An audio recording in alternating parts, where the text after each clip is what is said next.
Morning. Morning. Hanukkah.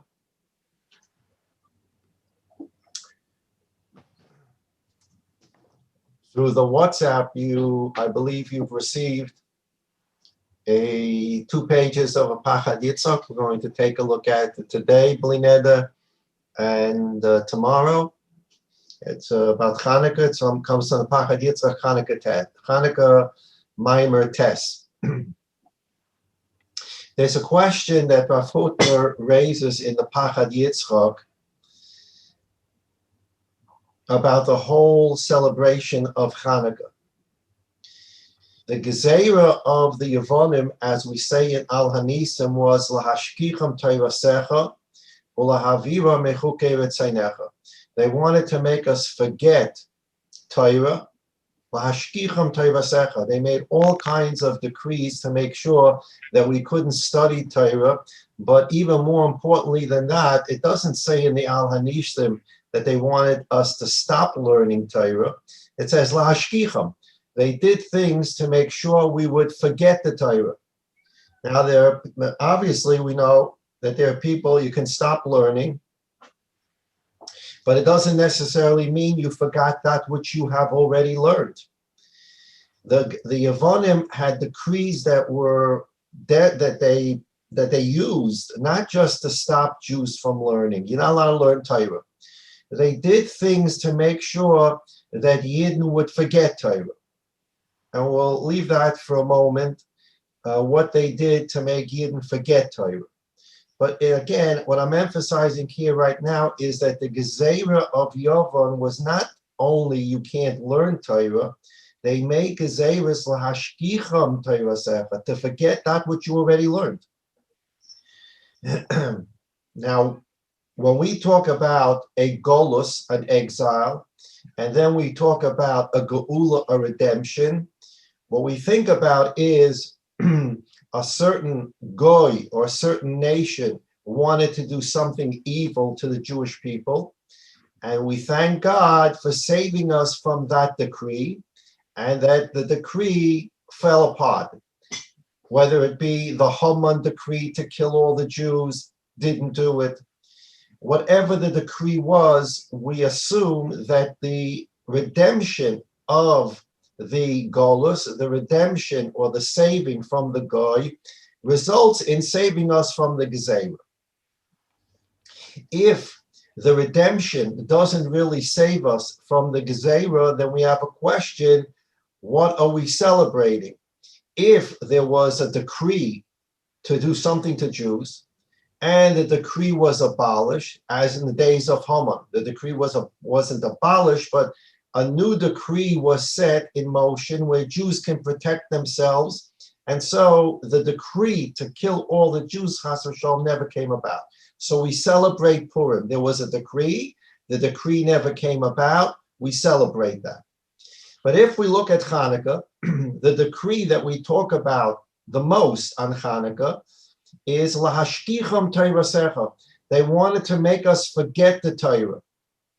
So that means that to celebrate Hanukkah, we would have to pinpoint the geula, the saving from the decree, which resulted in Jews not forgetting Torah. Using that equation, decree by the goy, the decree never comes about. Now I celebrate. If we use that equation for Hanukkah, there is no such working equation. There's a gezerah to make Jews forget Torah. And in fact, they succeeded in making Jews forget Torah. So what are we celebrating? How do we know they succeeded in having Jews forget Torah? So we all know that if you open a Mishnah, which is the first step in Torah Sheba'al Peh, which we spoke about Thursday, the oral transmission. If we speak about the Mishnah or the Gemara, if you've learned a Mishnah, you learned some Gemara, you know that there's multiple opinions. This one says mutter, this one says asur, this one says kosher, this one says trey, this one says kosher, this one says pasul, this one says you can do it on Shabbos, this one says you can't do it on Shabbos. How did this machlekes come about? Why do we have disagreements? if we have a perfect, unbroken chain from Moshe about a halacha, now we understand that as times move on, there can be differences of opinion. For example, can a microwave be used for milichic inflation? So Moshe Rabbeinu didn't get an oral transmission, maybe he did, but he didn't get it, from what we understand, a direct oral transmission telling him microwaves can or cannot be used for milichic inflations. What he got was oral transmission of principles that when the microwave came into the world, the Chachmei HaTorah were able to analyze the microwave based upon the principles that were given to Moshe. Naturally, the analysis can result in one person saying, yes, it can be used milichic fleishiks, and another person saying it can't be used milichiks and fleishiks. But when we get to the basic mitzvahs, the real basic mitzvahs, I'll just give you an example. Tefillin. Moshe Rabbeinu wore tefillin. Klal Yisrael wore tefillin. Yoshua ben Nun wore tefillin. What kind of tefillin did Yoshua ben Nun wear? The tefillin that Moshe Rabbeinu taught him to put on. And what tefillin did Yoshua's students put on? The tefillin that Yoshua taught them, which was taught by Moshe, which Moshe was taught by the Baruch Shalom. Generations go on, and then eventually we have tefillin of Rashi, and we have tefillin of Rabbeinu Tam. Now, how does that happen? Rashi's Rebbe had a pair of tefillin. Now, we assume that Rashi put on the tefillin the way his Rebbe had his tefillin. How does then Rashi's grandson, Rabbeinu Tam, have a different type of tefillin? So this is the question that occurs as the generations proceed, not in microwaves that are something new that comes on the world scene. Tefillin from the day of Moshe Rabbeinu. What is the way you write the parshas in the tefillin? What order do the parshas go in the tefillin? These are basic questions that go back to Moshe Rabbeinu. The famous question that I believe Rav Hai Goin asks, you have to blow a tekiah trua and a tekiah on Rosh Hashanah 3 times. You only have to hear, biblically, you only have to hear 9 shofar blasts on Rosh Hashanah. Tekiah trua tekiah, tekiah trua tekiah, tekiah trua tekiah. That's it. Yotze the mitzvah. How did we go from 9 to 100? So it went in stages. Then the Gemara says, we're not sure what a trua is. Is a trua what we call trua? Or is a trua what we call shvarim? A trua means someone's crying. What does a cry sound like? Or does a cry sound like So Gemara says we're not sure. What is a trua? So therefore we're going to do all 3. So therefore we have tekiah, shvarim, trua, tekiah. We have tekiah, shvarim, tekiah, and we have tekiah, trua, tekiah. So Rav Hai Goin asks, why was this a question in the Gemara? What a trua is. What did they do the year before? The Gemara has a question. What is a trua? Does it sound like this or does it sound like this? Well, what did you do the year before? You don't remember what you did the year before? How did this question suddenly come up? I don't know what a trua is. What did you do the year before? What did your father do? What did your Rebbe do? So these are all questions of how mitzvahs became subject to a machlokes. Again, that which comes onto the world scene, the peeler, the microwave, a car. Does a car need a mezuzah? It's all these different questions. Deals with things that new things that came onto the scene. But tefillin is Moshe Rabbeinu from Hashem. Blowing shofar on Rosh Hashanah is Moshe Rabbeinu from Hashem. How do questions come up? So the Mishnah in Chagiga Daf Tes Zayin Amud Aleph, and this is for those who want like riddles. If someone asks you historically, what's the very first machlokes in halacha that occurred? The very first machlokes in halacha that occurred was smicha b'yontif. It's a Mishnah in Chagiga Daf Tes Zayin Amud Aleph, and Tosfos says this was the first machlokas. This was a machlokas that occurred during the second Beis Hamikdash, right around the Hanukkah time.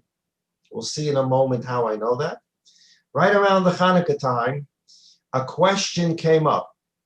When a Jew brings a korban, he has to do smicha. He takes his two hands, he puts it on the head of the animal. You're not allowed to lean on an animal on Shabbos or Yom Tov. Okay, we'll leave Shabbos alone for a moment, and we're going to deal with Yom Tov. Smicha b'Yom Tov. So a Jew brings his korban on Yom Tov, a korban that you're allowed to bring, Shalmei Chagiga, let us say. And he comes to the Beis Hamikdash. Is he allowed to put his hands on the head of the animal? There's a rabbinic rule that you cannot use an animal for your weight. You can't put your weight on an animal for whatever reason. Now, biblically, when you bring a korban, you have to put your two hands on the animal, on the head of the animal. It's called smicha. Biblically, you need to do it on Yom Tov as well. For those korbanos you are permitted to bring on Yom Tov. Rabbinically, you're not allowed to lean on an animal on Yom Tov. So now what do? Can I do smicha on Yom Tov or not do smicha on Yom Tov? So the Mishnah in Chagiga Daf Tes Zayin Amud Aleph says that this became a machlokas.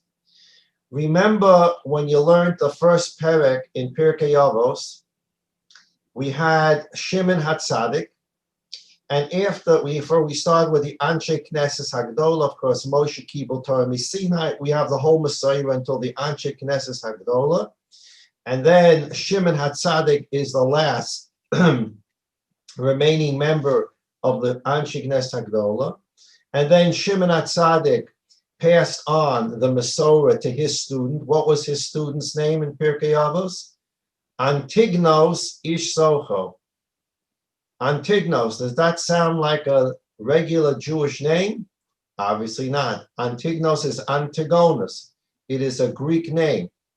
But our Tana Antignos, he's quoted in the Mishnah Pirkei Avos, he was born in the time when the Greek Syrians dominated Eretz Yisrael and dominated the Beis Hamikdash, and Greek Syrian culture became it seeped into Jewish life, and we have a Tana called Antignos. After Antignos had two students, and they became the next generation of the Masorah, Yossi ben Yoezer ish Tzreida, v'Yossi ben Yochanan ish Yerushalayim.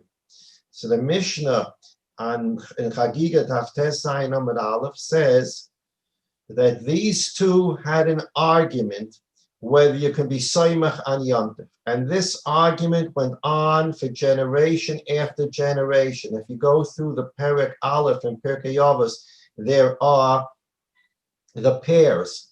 There's Hillel and Shammai. There's Yoshua ben Prachya, V'nitai Har Bailey. Each Mishnah after Antignos has a pair of Tanoim. The first of the pair is the Nasi. The second of the pair is the Av Beis Din, and it goes by generation. After Antignos died, the two leaders of Klal Yisrael were Yossi ben Yochanan ish Yerushalayim, and Yossi ben Yoezer ish Tzreida. And they had a machlokes about smicha on Yom Tov. So we have the same kasha again. How can these two Tanoim who are living in the second Beis Hamikdash, they're living during this Greek-Syrian period, they're living during the Beis Hamikdash. Their Rebbe was Antignos ish Socho. And they have a disagreement whether you can place your hands on a korban on Yom Tov. We have two Tanoim, Beis Hamikdash standing. Well, hold on one second. Let's make believe it's Sukkot. And Jews are coming to the Beis Hamikdash with their kabbalas. And they want to put their hands on the korban. One, Yossi ben Yoezer Omer Shelo Lismoch. Mishnah says Yossi ben Yoezer said, you can't put your hands on the animal. Yossi ben Yochanan Omer Lismoch. Yossi ben Yochanan says, you put your hands on the animal. Hold it. It's sukkis. What do you mean you're disagreeing about whether you can do it or not? Let's go back to the last Yom Tov. What did we do last Shavuos? Did we lean on the animal or didn't we lean on the animal? We're not talking about generations now. We're talking about two Tanoim that are arguing about whether you can do smicha on Yom Tov. What did you do the last Yom Tov? Tosfos says this is the first machlokes where there was no hachlata then, there was no decision, even though the Beis Hamikdash is standing, and the Sanhedrin is in session, they couldn't come to a decision. They couldn't paskin this shaila clearly. Now, what is there to paskin this shaila? What did you do last Yom Tov? So the Mefarshim tell us that this was part and parcel of the result of the Gezeirus of Yavan. They're living in the time of the decrees of Yavan, and Yavan's decrees of Lahashkichan Teirasecha, make Jews forget the Torah, had come to the point where Tanoim could not remember the halacha of whether you do smicha on an animal on Yom Tov. And from that machlokes, the one machlokes, this all starts with one machlokes, smicha b'Yom Tov. After that machlokes, the Mishnayos are filled with machlokes, and the Gemara is filled with machlokes, and the machlokes continues till today. We can't get a clear-cut answer.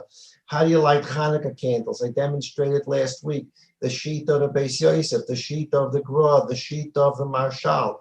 Do you do it this way? Do you do it this way? Everything has a machlokes. So now if I were to ask you, Yavan decreed that Jews should forget the Torah, and through the process of that Gezeira, they forgot the Torah, with the result that there's machlokes because we don't remember what to do. One says you can do smicha on Yom Tov. One says you can't do smicha on Yom Tov. And then one says a trua is this, and one says a trua is this, and one says tefillin is this, and one says tefillin is this. So I say to you, now tell me, were we victorious over the Yevonim or not? The Yevonim wanted us to forget Torah, so we wouldn't be able to know the halachas clearly. And in fact, in the generation of the Yevonim, there are Tanoim that can't remember the halachas clearly. And from the time of that machlokes has increased 1,000-fold, if not more. The whole Mishnah, the whole Gemara, machlokes. So what exactly is the celebration of Hanukkah? If the decree was to make Jews forget the Torah, which would result in lack of clarity of halacha.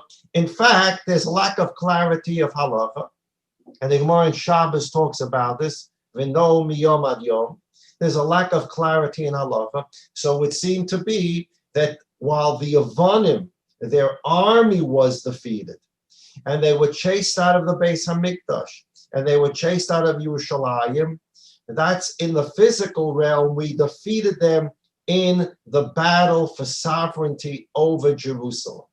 But in terms of the spiritual aspect of what the Yevonim wanted, lahashkicham teirasecha, to make us forget the Torah, it looks like they won. We forgot the Torah. We don't have clarity in halacha. We have so many different differences of opinion. And as we learned, the sugya in Shabbos, we have a startling thing. Hillel says, how do you light Hanukkah candles? 1, 2, 3, 4, 5, 6, 7, 8. And what does Shammai say? You light the candles 8, 7, 6, 5, 4, 3, 2, 1. Now hold it 1 second. When did the Chanukah miracle happen? About 200 years into the second Beis Hamikdash. After the Chanukah miracle, the Beis Hamikdash stood for another 200 plus years. When was Hillel the Nasi? Hillel was the Nasi 100 years before the destruction of the second Beis Hamikdash. Hillel lived in the time of the second Beis Hamikdash, and the way he became Nasi was through the famous story in Masechta Pesachim, where he arrived in Eretz Yisrael and they forgot a halacha. The Jews in Eretz Yisrael didn't know the year that Hillel came to Eretz Yisrael. Erev Pesach was on Shabbos. Now, what do you do Erev Pesach? You have to bring a korban Pesach. You're going to eat it the next night, but you have to slaughter the korban during the day. The halacha is you can slaughter only public offerings on Shabbos, like the daily korban tamid or the korban musaf. But a Jew can't walk into the Beis Hamikdash and say, here's my korban chatas, I'd like to bring it today Shabbos. We don't bring private offerings on Shabbos. Shechting an animal on Shabbos is a violation of a biblical malacha. You can't kill an animal on Shabbos. We learn out in the Torah that public offerings are brought in the Beis Hamikdash, but private offerings can't be brought in the Beis Hamikdash. So Hillel arrives at Eretz Yisrael in a year where Erev Pesach is Shabbos. Now, can you slaughter the korban Pesach, which seems to be a private offering? It's not one animal for all the Jewish people. Each group brings their own animal. Can you shech the korban Pesach on Shabbos? And nobody knows the answer. Hillel tells them what to do. Now, how often does Erev Pesach come on Shabbos? Every couple of years, Erev Pesach comes out on Shabbos. That's the year where we have to eat in the morning early with the challah and stop eating, and then we flush the chametz down the toilet. It happens every couple of years. So all the Jews in Eretz Yisrael are facing Erev Pesach that came out on Shabbos, and nobody knows what you can do. Can you shech the korban Pesach? Well, a couple of years ago, what did you do? And nobody knows until Hillel comes and tells them what to do. So we see from the time of the Greek-Syrian domination in the Beis Hamikdash, while they were kicked out of the Beis Hamikdash and they were defeated as an army, Shikras HaTorah, there was the forgetting of halacha. And there are so many examples. The Hillel Erev Pesach, the Tekiah, Trua Tekiah, Hanukkah itself. When did Hillel live? Hillel and Shammai lived 100 years before the second Beis Hamikdash was destroyed. How many years before the second Beis Hamikdash was destroyed was the Chanukah miracle? About 200, 220 years. That means that Hillel lived about 100 years after the Chanukah miracle. Chanukah miracle occurred. The Beis Hamikdash lasts for another 220 years or so. Hillel comes and becomes the Nasi 100 years before the destruction. So Hillel comes on the scene about 100 years after the Chanukah miracle, and 100 years after the Chanukah miracle, we're arguing about how to light Chanukah candles. Hillel says 1, 2, 3, 4, 5, 6, 7, 8, and Shammai says 8, 7, 6, 5, 4, 3, 2, 1. What are they arguing about? There was only 100 years before that the Chanukah holiday was established, and 100 years later, they don't know how to light candles, and they're arguing about it. What do we see from all these examples? That the decree of the Avonim, whatever it was, we're not going to discuss that today, whatever it was, it succeeded. We got rid of them physically, but that decree, however they did it, to make Jews forget the Torah, there was a shikras HaTorah and a lack of clarity in halacha that continues up until today. So what exactly are we celebrating on Hanukkah if the decree was forget the Torah, and we have proof that we forgot the Torah, and we have a tremendous amount of machlokes? What are we celebrating in terms of the ruchnius, the spiritual miracle? What exactly are we celebrating if the decree was forget, and we did forget? So our footnote discusses this in the Pachad Yitzchak. And he begins, and there are different Pachad Yitzchaks in Hanukkah that talk about this kind of point. I'm looking now at Pachad Yitzchak Hanukkah Maimer Tes. And this particular Maimer is dealing with a different question, but he starts off with a different question than the one we're dealing with, but it's Nogea what we're dealing with. Paragraph Gimel, there's an arrow right there. Mafter Hazov, the golden key, Lotzoros Elu, to these treasures. The golden key to unlock all these treasures, to answer these questions, Nimtzuhu Bilshono Shel Haramban. It can be found in the language of Nachmanides, B'Hakdamasai L'Sefer HaMilchamos. The Ramban, Nachmanides, besides writing a commentary on Chumash, besides writing a commentary on Shas, and besides writing other Sfarim, he also wrote a sefer called Milchamos Hashem, the Wars of God. What is this sefer about? If you go to the back of your Gemara, there's a Rif. The Rif is of the earliest Rishonim, and the Rif went through each Masechta and summarized the halachas of the Masechta. The Agadita, the quote-unquote stories in the Gemara, he left out, and he just codified the halacha. There's a sefer called the Baal Hamor. It's at the bottom of the Rif. And the Baal Hamor was a young man. The Rif was the Posek Hador, considered at that time. He was an older man, and he was considered the Posek of the Dor. And somebody by the name of the Razah. He's a Rishon. He was a young man, and he wrote the Baal Hamor, the Baal of light, the owner of the light. And he illuminated, according to himself, the Rif. And he disagrees in many places with the Rif.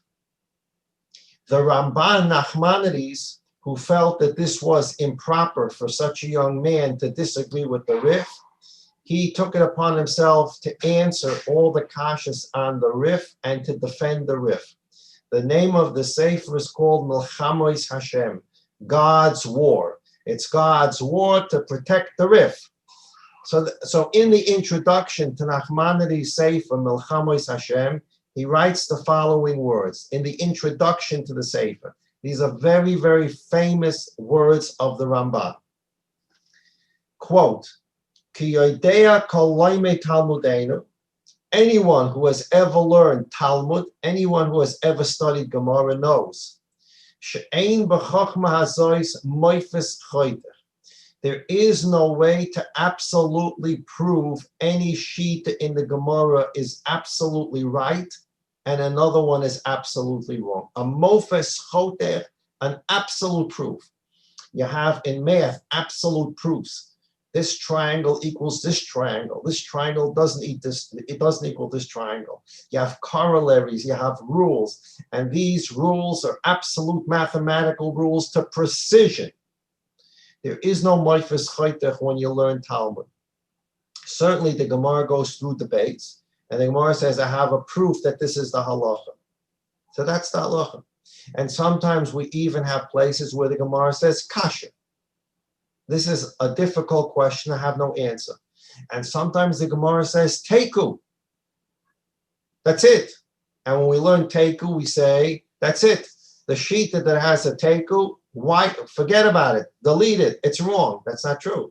We know that teku stands for tishbi, taretz, kushas, vabayas. Teku means that when Mashiach comes, he'll answer the question. So there's no really such thing in the Gemara where we say Abaya is right and Rava is wrong. Rava is right, Abaya is wrong. What we say is the halacha is like Abaya or the halacha is like Rava, but we don't say anyone's wrong because the Ramban says there's no mofes choter.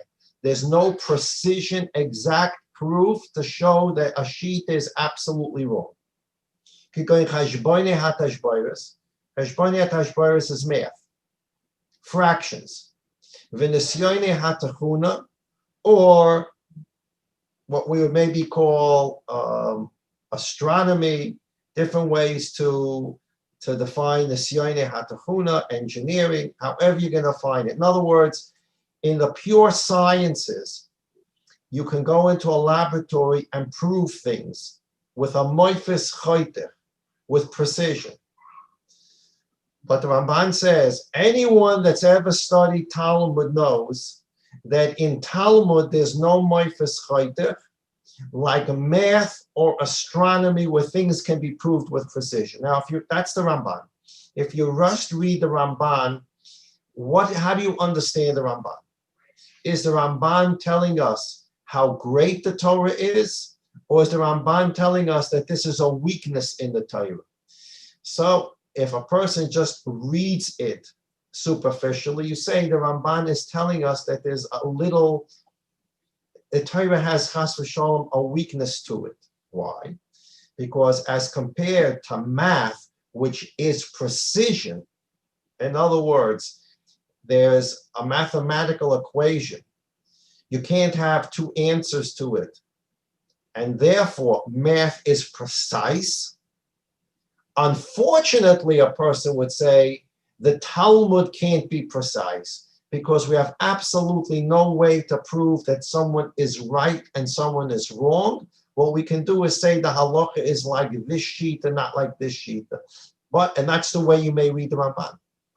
Unfortunately, science is precision and Torah can't be precise. The chas v'sholom, you can read the Ramban that way. And the proof that Torah can't be precise is you have so many different opinions about how to do the same thing. There's nothing precise about that. Maybe this and maybe that, and maybe this and maybe that. And then you come into the math room and the math room says, this is the only proof. This is the only answer.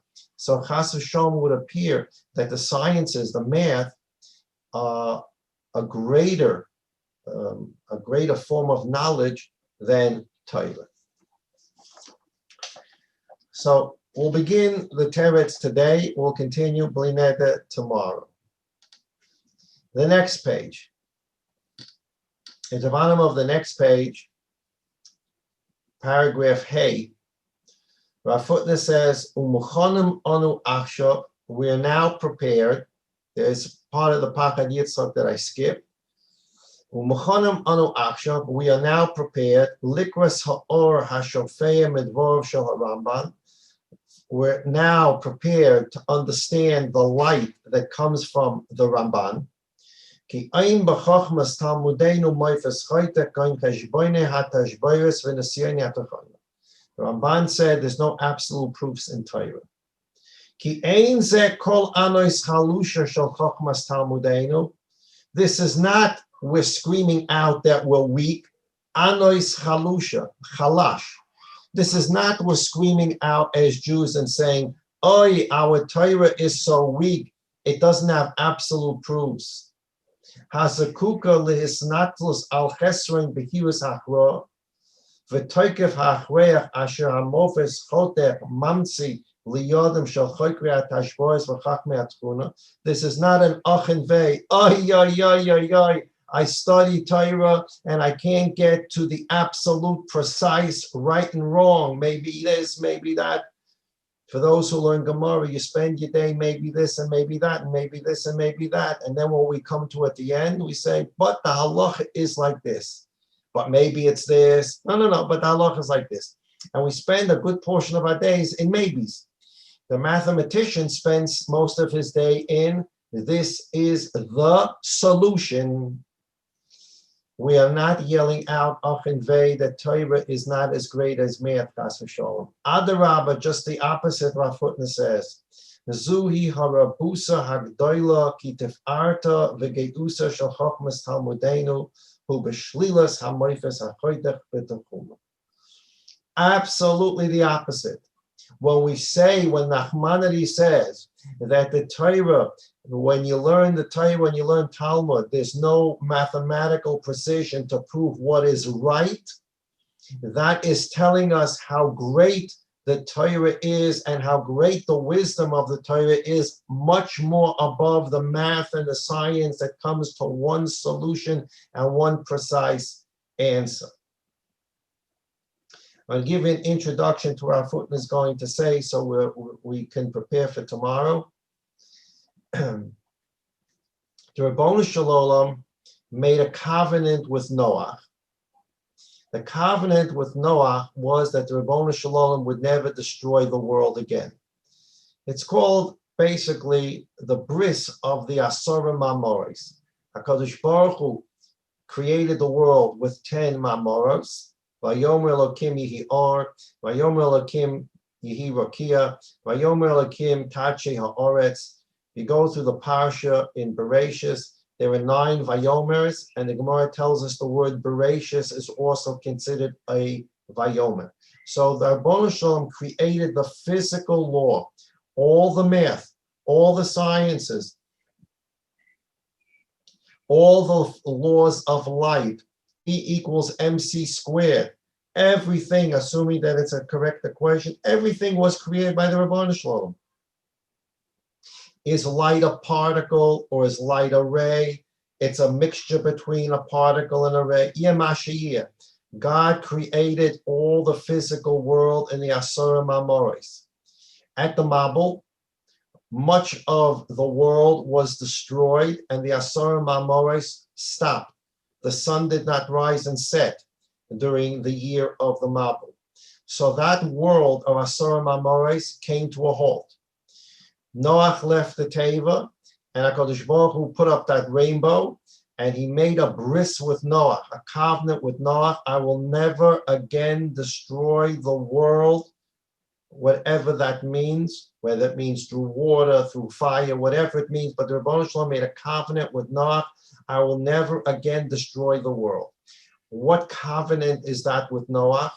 The world as it exists, the physical world, the world of the Asara Mamoros, that world won't be destroyed. The Ribono Shel Olam also made a covenant with Avram, a bris with Avram. There's a bris Noach and the bris Avram. The covenant with Avram is that the Ribono Shel Olam will bring about a nation from Avram, and he will have Eretz Yisrael, and this nation and having Eretz Yisrael will be dependent on Aseres Hadibros, the 10 Commandments. So there's the bris of Avram, there's the bris of Noah. What's the bris of Noah? That this world, Olam Hazeh, this world which exists right now, will not be destroyed. Then there's something called bris Avram. What's the bris of Avram? That through the Aseres Hadibros, the Jewish people will create a better world. Through the Aseres Hadibros and Shmiras Torah Mitzvahs, we're going to get to a better world, a finer world, a more perfect world. So those are the two that's a difference between the bris of Noach. The physical world is a static world. It's as is. All the physical laws are in it.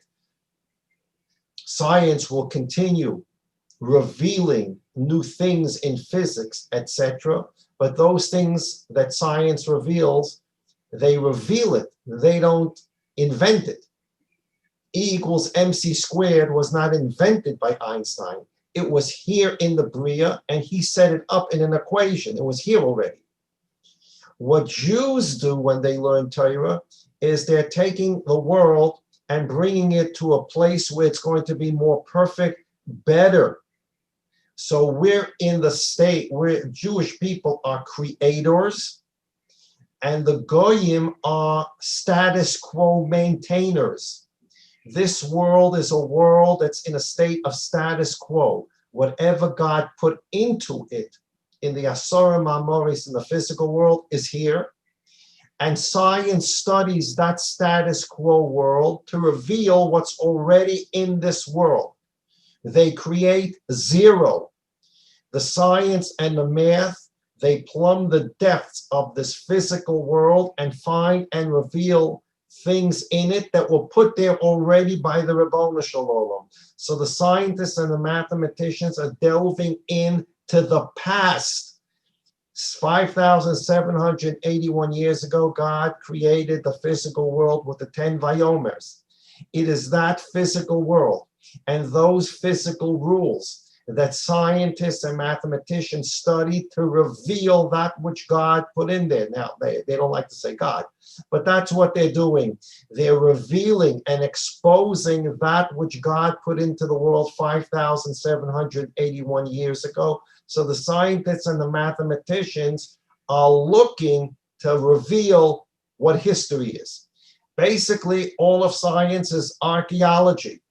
They're all trying to reveal. Some archaeologists are looking for rocks. Some archaeologists are looking for old pottery. And some archaeologists are looking for what the source of light is. Is it a particle? Is it a ray? But they're all looking into the world that God created, and they're trying to reveal that which God already put into the world. They're studying the past. They're studying history. When Jewish people learn Torah, they are studying about how to make a world better in the future. And that's the big difference between Chochmas Torah and Chochmas Yavon. And we'll continue with this tomorrow with the Ramban. We are now, when the Ramban says that there's no precise proofs, we are not saying never, that Torah doesn't have precise proofs. It's just the opposite. Because of the greatness of the Torah, which is a study of a future better world, we don't need precise proofs.